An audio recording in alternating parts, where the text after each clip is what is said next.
अगर शदीद गर्मी में धूप में आप बाहर निकलते हैं और बाहर निकलने की वजह से आपको हीट स्ट्रोक हो जाए यानी लू लग जाए, तो इस कंडीशन में आज मैं आपको कलर थेरेपी में एक ऐसी ट्रीटमेंट बताऊंगा कि जैसे वो आप कलर्स आप लगाएंगे विदिन 15 मिनट्स आपको हीट स्ट्रोक का नामो निशान नहीं होगा, बिल्कुल आपकी बॉडी नॉर्मल हो जाएगी। तो चलिए वीडियो स्टार्ट करते हैं।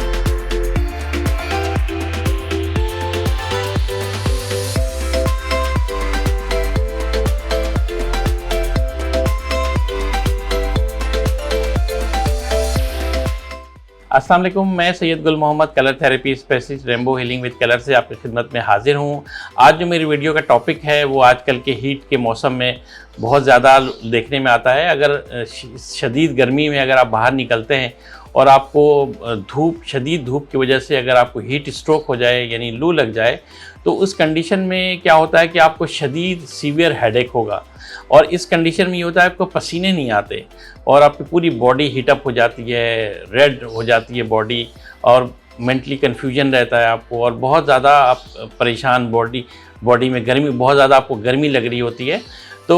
इस कंडीशन में मैं आपको आज बताऊंगा कि कलर थेरेपी में कुछ ऐसे पॉइंट्स मैं आपको बताऊंगा, जब आप लगाएंगे तो इमीडिएटली विदिन 15 मिनट्स आप देखेंगे कि आपकी बॉडी बिल्कुल नॉर्मल हो जाएगी और हीट स्ट्रोक का नामो निशान नहीं होगा, बिल्कुल ये बॉडी आपकी नॉर्मल हो जाएगी।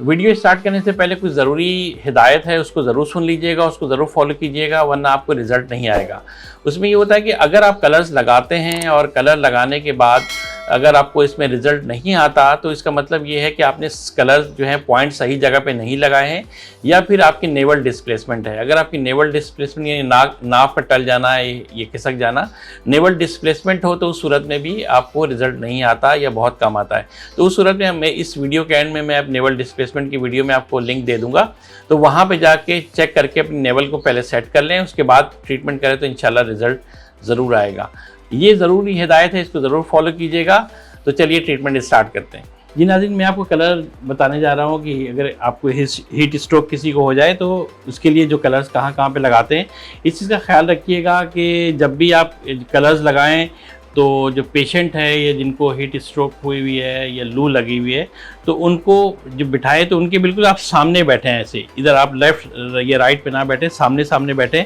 ताकि कलर सही से लगे। सामने बैठने के बाद आपको पेशेंट के बिल्कुल सामने 1 to 1 बैठना है, हाथ को बिल्कुल सीधे स्ट्रेट रखना है, और ऐसे हाथ को फिंगर को भी बिल्कुल सीधे रखना है। जैसे हाथ जो है ना ऐसे टेढ़े ये इस तरीके से नहीं होना चाहिए, हाथ बिल्कुल ऐसे स्ट्रेट होना चाहिए। स्ट्रेट होने के बाद फिंगर भी स्ट्रेट हो,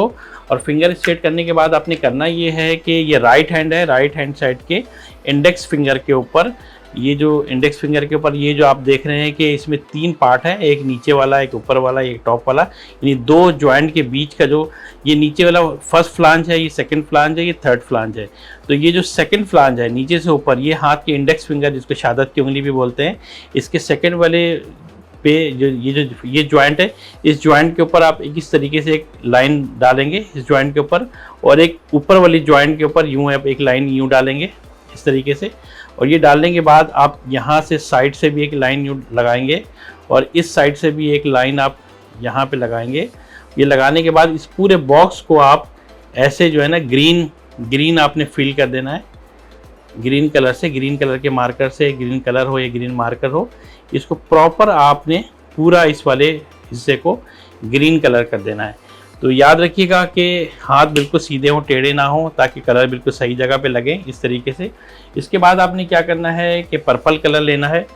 और पर्पल कोई भी आपके पास मार्कर हो आप ले सकते हैं, उसको लेके ये जो छोटी वाली फिंगर है, जो स्मॉल फिंगर होती है, इस फिंगर के ऊपर भी ये फर्स्ट के पास जो सेकंड फ्लांज है बीच वाली, उसमें भी आप ये करेंगे कि पूरे इस जॉइंट के ऊपर पहले आप इसको पर्पल करेंगे, फिर इस वाले जॉइंट के ऊपर इसको भी ये करेंगे,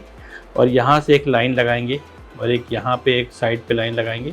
और ये पूरे बॉक्स को आप पर्पल कलर से फिल कर देंगे। ये आपने इस तरीके से प्रॉपर करना है, और